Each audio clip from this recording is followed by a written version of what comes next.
Hi students, நம்ம இந்த வீடியோல CBSE class 9 ஸ்டூடெண்ட்ஸ்க்கான நியூ டெக்ஸ்ட் புக் கணித மஞ்சரிலிருந்து சாப்டர் 2 இன்ட்ரோடக்ஷன் டு லீனியர் பாலினாமியல்ஸோட எண்ட் ஆஃப் சாப்டர் எக்ஸசைஸ் பார்க்க போறோம். இதுல ஃபர்ஸ்ட் கொஸ்டின் பாருங்க. Write a polynomial of degree 3. டிகிரினா பவர்னு அர்த்தம். பவர் 3 வரணும். 3 இந்த வேரியபிள் x. வேரியபிளை வந்து x ன்னு எடுத்துக்கோங்க. In which the coefficient of x squared term is -7 வரணும் அப்படின்னு சொல்லியிருக்காங்க. ஸோ டிகிரி 3 வரணும் அப்படின்னா நம்ம எழுத வேண்டியது வந்து ஒரு கியூபிக் பாலினாமியல். ஸோ டிகிரி 3 வர்ற மாதிரி இருக்கிற பாலினாமியல்ஸ்க்கு பேரு கியூபிக் பாலினாமியல். கியூபிக் பாலினாமியலோட ஜென்ரல் ஃபார்ம் எப்படி இருக்கும்?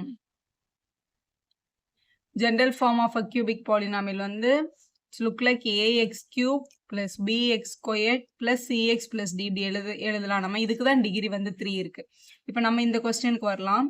எக்ஸை யூஸ் பண்ணி எழுதணும், டிகிரி 3 வரணும். எக்ஸ் ஸ்கொயரோட கோஎஃபிஷியன்ட் மட்டும் -7 இருக்கணும். எக்ஸ் ஸ்கொயரோட கோஎஃபிஷியன்ட் இந்த பி இந்த இடத்துல மட்டும் -7 போடுங்கன்னு சொல்லியிருக்காங்க. மற்ற இடத்துல இந்த ஏபிசிக்கு பதிலாக நீங்கள் என்ன வேணாலும் ட்ரை பண்ணிக்கலாம். இப்போ நான் ஏ வந்து 1ன்னு வச்சுக்கிறேன். So X cube -7x squared plus X plus 1 அப்படின்னு எழுதிடலாம். இப்போ இது வந்து ஒரு கியூபிக் பாலினாமியல். டிகிரி 3 வந்திருக்கு. எக்ஸ் ஸ்கொயரோட கோஎஃபிஷியன்ட் -1 வந்திருக்கு. இந்த இடத்துல நான் 1 போடாமல் 7 போட்டுக்கலாமா, 8 போட்டுக்கலாம், என்ன போட்டுக்கலாம்னு உங்களோட ஆன்சர் வந்து கரெக்ட் தான். அவங்க கேட்டிருக்க பாலினாமியல் நம்ம எழுதிட்டோம். அடுத்த கொஸ்டின் பார்க்கலாம். Find the value of the following polynomial at the indicated values of the variable. 5x squared minus 3x plus 7 if x is equal to 1 அப்படின்னு கேட்டிருக்காங்க. ஸோ இந்த கொஸ்டின்ல எங்கெல்லாம் எக்ஸ் வருதோ அங்கெல்லாம் 1 போடணும். இப்போ இந்த ஃபர்ஸ்ட் பார்ட் நம்ம இங்கே ஆன்சர் பண்ணுறோம். கொடுத்துருக்க பாலினாமியலை பி ஆஃப் எக்ஸ்ன்னு அசியூம் பண்ணிக்கோங்க. Polynomial in terms of x, அதுதான் பி ஆஃப் எக்ஸ் அப்படின்னு எழுதுறாங்க. இது எழுதிட்டு எக்ஸுக்கு பதிலாக 1 போடுங்கன்னா பி ஆஃப் 1 கேட்குறாங்க நம்ம கிட்ட. இப்போ 5 இன்ட்டு எக்ஸுக்கு பதிலாக 1 போட்டால் 1 ஸ்கொயர்ட் மைனஸ் 3 இன்ட்டு 1 ப்ளஸ் 7 அப்படின்னு வந்துடும். 1 ஸ்கொயர் பண்ணால் கூட 1 தான். 1 1s are 1 தான் வரும். 1 இன்ட்டு 5 5, 3 1s are 3, இங்கே ஒரு ப்ளஸ் 7 இருக்குது நம்மக்கிட்ட. 5ம் 3யும் மைனஸ் பண்ணால் 2 ப்ளஸ் 7, ஆன்சர் வந்து 9. அதான் உங்களோட கரெக்ட் ஆன்சர். செகண்ட் பார்ட்டில் இங்கே வந்து இன் டேர்ம்ஸ் ஆஃப் டீயில் இருக்குது பாலினாமியல். அப்போ பி ஆஃப் டீன்னு அர்த்தம். Polynomial in terms of t கொடுத்துருக்காங்க. 4 cube minus t square plus 6. டீயோட பிளேஸில் ஏவை சப்ஸ்டியூட் பண்ணுங்க அப்படின்னு சொல்லியிருக்காங்க. அப்போ பி ஆஃப் ஏ தான் கேட்டிருக்காங்க. டி வர இடத்துலலாம் ஏ போட்டுடணும். அப்போ 4a கியூப் மைனஸ் டிக்கு பதிலாக ஏ ஸ்கொயர் ப்ளஸ் 6. இதுவும் ஒரு கியூபிக் பாலினாமியல் தான். இதை வந்து நம்ம ஆடோ சப்ட்ராக்டோ பண்ண முடியாது. ஏன்னா அன்லைக் டேர்ம்ஸ் உங்களுக்கு பேர். ஏன்னா இதோட வேரியபிள்ஸ் வேறு வேறு மாதிரி இருக்காங்கல்ல. Unlike terms can not be added. So சம்ம நீங்கள் அப்படியே ஸ்டாப் பண்ணிக்கலாம். கொஸ்டின் நம்பர் 3 பார்க்கலாம். If you multiply a number by 5/2, அந்த ஏ நம்பர்னு அவங்க கொடுக்குறாங்களா, ஃபைண்ட் த நம்பர். அந்த அன்னோன் நம்பர் நமக்கு தெரியாது. அதை நீங்கள் ஏதாவது ஒரு வேரியபிளாக எடுத்துக்கலாம். சொல்ல இந்த நம்பர் பி நம்மளை கண்டுபிடிக்க சொல்லி ஒரு நம்பர் கேட்டிருக்காங்கல்ல, இந்த நம்பர் பி எக்ஸ்ன்னு அசியூம் பண்ணிக்கலாம். எக்ஸ்ன்னு அசியூம் பண்ணிட்டு இப்போ கொஸ்டின்ல if we multiply a number by 5/2, எக்ஸை வந்து 5/2ஆல் மல்டிபிள் பண்ணுறோம். The number is multiple by 5/2 and added 2/3. இதை மல்டிபிள் பண்ணி வந்த ஆன்சர் கூட 2/3 ஆட் பண்ணுறோம் டு த ப்ராடக்ட். இந்த ப்ராடக்ட் கூட 2/3 ஆட் பண்ணுறோம். வி கெட்னா விச் இஸ் ஈக்குவல் டு -7/12 வருது. அப்போ அந்த நம்பர் என்ன அப்படின்னு கேட்டிருக்காங்க. அப்போ இந்த எக்ஸ் என்னன்னு கண்டுபிடிக்க சொல்லியிருக்காங்க. முதல்ல எப்பவுமே இங்கே வந்து அடிஷனில் இருக்க ஒரு நம்பர் ஈக்குவல்ட்ட கிராஸ் பண்ணி அந்த பக்கம் போகும்போது என்ன ஆகும், மல்டிபிள் ஆகும். அப்போ எக்ஸும் இந்த 5/2 அங்கே இருக்கு. இங்கே -7/12 -2/3 அப்படின்னு கிடைச்சிருக்கும். இங்கே 12 இருக்கு, இங்கே 3 இருக்கு. சப்ட்ராக்ட் பண்ண முடியாது. டினாமினேட்டர் ஒரே மாதிரி ஆக்கிறதுக்காக எல்சிஎம் எடுக்கிறோம். இப்போ 12க்கும் 3க்கும் எல்சிஎம் எடுத்தால் 3 டேபிளில் 4s are 3 1s are 3. இப்போ 4 வந்து 2 டேபிளில் 2s are 1s are 2 டேபிளில் 1 1 இது எழுதிக்கலாம். நம்ம இது பார்த்தாலே எனக்கு தெரியுது 12 தான் எல்சிஎம்னா எழுதிக்கோங்க. ஸோ இது 12 தான் எல்சிஎம். இங்கே ஆல்ரெடி 12 இருக்குது. அப்போ இந்த நம்பரை நம்ம எதுவுமே மாற்ற வேண்டாம். இந்த -2/3 இருக்குல்ல, இந்த டினாமினேட்டரில் 2/3 மட்டும் எடுத்து 12ஆக மாற்றணும். இப்போ இந்த 3யை 12 ஆக்கணும்னா யார் கூட மல்டிபிள் பண்ணும், 4 கூட மல்டிபிள் பண்ணும். அப்போ கீழே 3 4s are 12 வந்துடும், மேலே 2 4s are 8 வந்துடும். அப்போ இப்படி இருந்த நம்பரை -7/12 நான் அப்படியே வச்சுக்கிறேன். நீங்கள் எல்சிஎம்ல கரெக்டாக இருக்கிறதுனால 2/3க்கு பதிலாக நான் கண்டுபிடிச்சேன். இந்த 8/12 எழுதிக்கிறேன். இப்போ ரெண்டு டினாமினேட்டரும் சேமாக வந்துச்சு. இந்த பக்கம் எக்ஸ் இன்ட்டு 5/2 அப்படியே தான் இருக்குது. ரெண்டுமே சேம் டினாமினேட்டர் இருந்தால் காமன் டினாமினேட்டர் எடுத்துகிட்டு நியூமரேட்டரை சேர்த்துடலாம். -7 -8 ரெண்டு நம்பருமே மைனஸில் இருந்தால் என்ன ஆகும், ஆட் ஆகும். ஸோ -7ம் -8ம் -15/12 அப்படின்றது கிடைக்குது. இங்கே வந்து எக்ஸ் மல்டிபிள் பை 5/2ன்னு இருந்ததுல, இங்க டிவைட்ல இருக்க 2 அங்க போனா மல்டிபிள் ஆகும். மல்டிபிள்ல இருக்க 5 அங்க போனா டிவைட் ஆகும். அதனால மல்டிபிள்ல வந்து ஃபிராக்ஷனல் நம்பர் இருந்ததுன்னா ஈக்குவல் தாண்டி போகும்போது ரெசிப்ரோக்கல் ஆகும் அப்படின்னு சொல்லிடுவாங்க. இங்க -15/12 இருக்கு. இங்க மல்டிபிள்ல இருக்க 5/2 அங்க வந்ததுன்னா 2/5 ஆகும். சேம் டேபிள்ஸ்ல வந்தா கேன்சல் பண்ணிக்கலாம்ல. 5 டேபிள்ல 5 1s are 5 3s are cancel ஆயிடுது. 2 டேபிள்ல 2 1s are 2 6s are cancel ஆயிடுது. திருப்பியும் 6உம் 3யும் இருக்கு. Numerator denominator 3 1s are 3 2s are cancel ஆயாச்சு. ஸோ இங்க ரிமைனிங் பார்த்தா ஒரு மைனஸ் சைன் இருக்கு. நியூமரேட்டர்ல எல்லாமே 1 தான். டினாமினேட்டர்ல மட்டும் ஒரு 2 இருக்கு. அப்போ -1/2 அப்படின்றத அவங்க கேட்ட number. Therefore, the required number is -1/2 எழுதி சம்ம கம்ப்ளீட் பண்ணிருங்க. Question number 3 பார்க்கலாம். A positive number is 5 times the another number அப்படின்னு கொடுத்துருக்காங்க. ஸோ ஆக்சுவலாக அங்கே 2 நம்பர் இருக்கு. ஒரு நம்பர் வந்து இன்னொரு நம்பரோட 5 டைம்ஸாக இருந்தது. அதாவது 5ஆல் மல்டிபிள் பண்ணாதான் அந்த அனதர் நம்பர் கிடைச்சது. நம்ம ஒரு ஸ்மாலர் நம்பர் ஒரு லார்ஜர் நம்பர்னு எடுத்துக்கலாம்.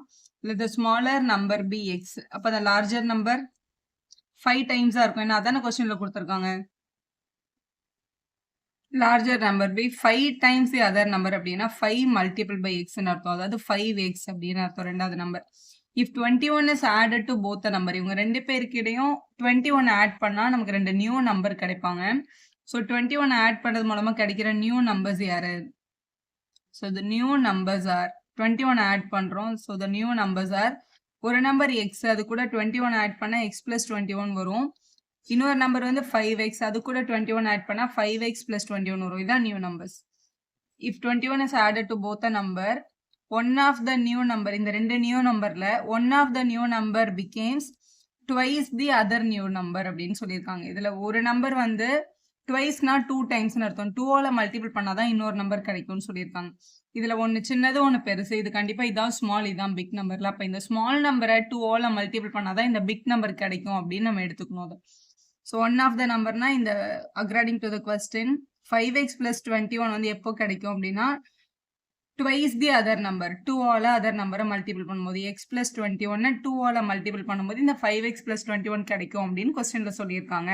இது சின்ன லாஜிக் தான். ஏன்னா சின்ன நம்பரை 2ஆல மல்டிபிள் பண்ணாதான் பெரிய நம்பர் கிடைக்கும். எப்படி பெரிய நம்பரை 2ஆல மல்டிபிள் பண்ணா சின்ன நம்பர் கிடைக்காது, அதை விட பெருசாயிரும்ல. அதனால இப்படிதான் நீங்க எழுதிக்கணும். எழுதிட்டு 5x plus 21 இங்க 2 உள்ள கொண்டு போங்க. 2 into x 2x 2 into 21 42 எழுதிக்கலாம். ஸோ எக்ஸ் எல்லாம் ஒரு பக்கம் நம்பர்லாம் ஒரு பக்கம் கொண்டு போய்க்கலாம். ப்ளஸ் 2x இங்கே வந்ததுன்னா -2x. இங்கே இருக்கிற ப்ளஸ் 21 அங்கே வந்ததுன்னா -21. ஸோ ரெண்டுத்தையும் மைனஸ் பண்ணிக்கலாம். 3x is equal to 42லேருந்து 21 minus பண்ணும்போது 21 கிடைக்குது. x is equal to multiple இருக்க 3 அங்கே போனால் டிவைட் ஆகிடுது 21/3. அப்போ x is equal to 7 7 3 is x is equal to 7 அப்படின்னு கண்டுபிடிச்சாச்சு. கேள்வியில் இந்த 2 நம்பர்ஸையும் கண்டுபிடிக்கணும்ல. ஒரு நம்பர் x, இன்னொரு நம்பர் நம்ம என்னன்னு எடுத்திருக்கோம் 5xன்னு எடுத்திருக்கோம். ஸோ the numbers are நம்ம எடுத்த நம்பர்ல ஒன்று x, இன்னொன்று வந்து 5x. x வந்து 7, அப்போ 5x வந்து 5 into 7. இப்போ 7,35 இதுதான் அந்த 2 நம்பர்ஸ் அவங்க கேட்டது. கொஸ்டின் நம்பர் 5 பார்க்கலாம். If you have ₹800 and you save ₹250 every month, find the amount you have saved after 6 months, after 2 years. ரெண்டுமே கண்டுபிடிக்கணும். Express this as a linear pattern அப்படின்னு கேட்டிருக்காங்க கொஸ்டின்ல. ஸோ முதல்ல இனிஷியல் அமௌண்ட் நம்ம கிட்ட எவ்வளோ இருந்தது? 800 rupees இருந்தது. So rupees 800. Saving every month எவ்வளோ சேவ் பண்ணுறோம்? 250 rupees. 215 போட்டுக்கலாம். ஸோ முதல்ல லீனியர் பேட்டர்ன் எழுத போகிறோம். அதுக்கப்புறம் இந்த ரெண்டு கொஸ்டினுக்கு ஆன்சர் பண்ணிக்கலாம். லீனியர் பேட்டர்னா இந்த அமௌண்ட் வந்து எப்படி ஆட் ஆகிட்டே வரும் அப்படின்னு எழுதுறது linear pattern. So amount after n years எவ்வளோ கிடைச்சிருக்கும்னா ஃபர்ஸ்ட் பேசிக்காக இந்த 800 அங்கேயே இருக்கும். n இயர்ஸ்க்கு அப்புறம் அப்படின்னா 250 rupees வந்து n டைம்ஸ் அவங்க கூட என்ன ஆயிருக்கும்? ஆட் ஆயிருக்கும். So amount after n years. So amount after n month a of n நம்ம எழுதிக்கலாம். ஆல்ரெடி இருக்கிற 800 கூட இந்த 250 வந்து n டைம்ஸ் ஆட் ஆயிருக்கும். இதுதான் ஆக்சுவலாக என்னன்னா அமௌண்ட் ஆஃப்டர் n மந்த். ஏன்னா எவ்ரி மந்த்னு கொடுத்துருக்கிறதுனால amount after n month. n எத்தனை மந்த் இல்லாமல் ஜென்ரலாக எழுதுறதுக்கு பேர் தான் linear pattern. Amount after n month கண்டுபிடிக்கிறதுக்கு 800 கூட 250 n டைம்ஸ் மல்டிபிள் பண்ணும். இப்போ கொஸ்டினுக்கு வரலாம். கொஸ்டின்ல முதல்ல என்ன கேட்டாங்க? அமௌண்ட் ஆஃப்டர் 6 months கேட்டிருக்காங்க. Amount after 6 months. Amount after 6 months எவ்வளவா இருக்கும் அப்படின்னு கேட்டிருந்தாங்க. இந்த லீனியர் பேட்டர்ன்ல என்னுக்கு பதிலாக 6ன்னு அப்ளை பண்ணிட வேண்டியதான். அப்போ 800 + 250 மல்டிபிள் பை 6 6 மந்த்ஸ்க்கு அப்புறம்னா 256 டைம்ஸ் ஆட் ஆயிருக்கும். ஏன்னா ஒரு மந்த்துக்கு ஒரு தடவை 250னா 6 மந்த்ஸ்க்கு 6 டைம்ஸ் ஆட் ஆயிருக்கும். அப்ப 800 கூட இதை மல்டிபிள் பண்ணிக்கலாம். 0 0 5 1.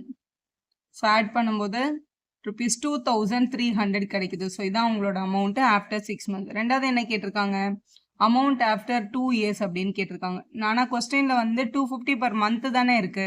அப்போ ஆஃப்டர் 2 இயர்ஸ் அப்படின்றத மந்த்துக்கு மாற்றணும். ஆஃப்டர் 2 இயர்ஸ் 2 இயர்ஸ்னா எத்தனை மந்த்து? 1 இயருக்கு 12 மந்த், 1 இயருக்கு 12 மந்த் அப்படின்னு நமக்கு தெரியும். இங்கே 2 இயர்ஸ் கொடுத்துருக்காங்கல்ல, அப்போ 2 இயர்ஸ்ன்றது 24 மந்த். அப்போ 24 மந்த்துக்கு அப்புறம் அமௌண்ட் எவ்வளோன்னு கேட்டிருக்காங்க. அதே பேசிக் இனிஷியல் அமௌண்ட் 800 கூட 250 எத்தனை டைம்ஸ் ஆட் ஆயிருக்கும்? 24 டைம்ஸ் ஆட் ஆயிருக்குன்னா அதில் 24 மந்த்ஸ் இருக்கிறதுனால இப்போ 800 அப்படியே தான் இருக்கு. 250 24 மட்டும் மல்டிபிள் பண்ணிக்கலாம். அப்படி மல்டிபிள் பண்ணும்போது உங்களுக்கு இப்படி வந்து மல்டிபிள் பண்ண கஷ்டமா இருந்தால் பேசிக்காக எப்படி தெரியுமா யோசிங்க, இந்த 24 6 4 யோசிங்க. 250யும் 4ம் 1000 ஆயிடும், 1000ம் 6ம் 6000 வந்துடும். இப்படி கூட யோசிச்சு மல்டிபிள் பண்ணலாம், இல்லை டைரக்டா மல்டிபிள் பண்ணாலும் அதே ஆன்சர் தான் வரும். 6800 ஆட் பண்ணும்போது 6800 ருபீஸ் இருக்கும் ஆஃப்டர் 2 இயர்ஸ். ஸோ 6800 எழுதிடலாம். அப்போ லீனியர் பேட்டர்ன் வந்து 800 + 250n அப்படின்னு நம்ம ஃபைண்ட் பண்ணியிருக்கோம். வீடியோ யூஸ்ஃபுல்லாக இருந்தால் ஒரு லைக் போடுவோம், ஃப்ரெண்ட்ஸ்க்கும் ஷேர் பண்ணுங்கள். Subscriber channel for more videos. Thank you for வாட்சிங்.